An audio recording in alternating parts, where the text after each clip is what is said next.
Auditeurs et auditrices de Radio M, bonsoir.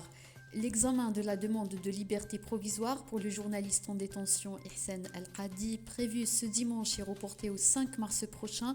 Ce report intervient suite à la récusation des avocats de la défense, la composante de la chambre d'accusation qui a confirmé le mandat de dépôt du journaliste le 15 janvier dernier.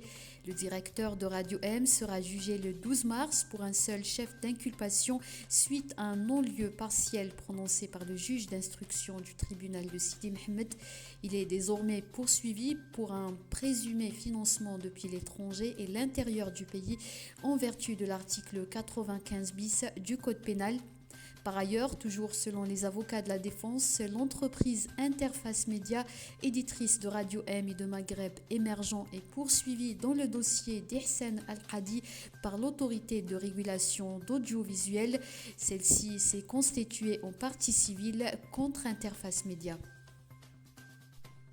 La société Hightop, prestataire de services pour Berber Télévision, a porté plainte contre Al Hayat TV. Selon des sources de l'entreprise, il s'agit d'une plainte pour diffamation et diffusion de fausses informations à son encontre.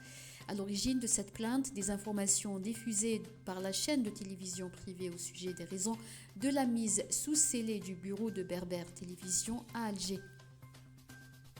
La Commission africaine des droits de l'homme et des peuples déplore la dissolution de l'association RAGE le 23 février dernier par le Conseil d'État.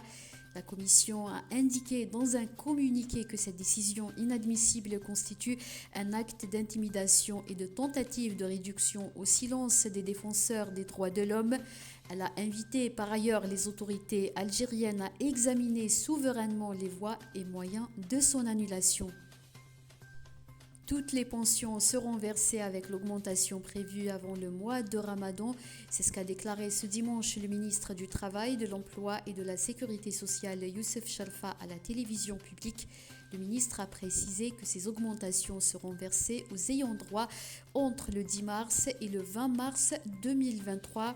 Quant aux augmentations des salaires, le ministre a expliqué qu'elles toucheront 2 800 000 personnes, dont 90% d'employés et 10% de contractuels. Au moins 59 migrants ont perdu la vie à l'aube ce dimanche dans le naufrage de leur embarcation près des côtes italiennes. Selon les autorités italiennes, le bateau s'est brisé sur les rochers à quelques mètres de la côte avec plus de 120 personnes à son bord. Seules 80 d'entre elles ont été secourues. Parmi les victimes, un nourrisson de quelques mois. C'était la dernière information. Merci pour votre attention.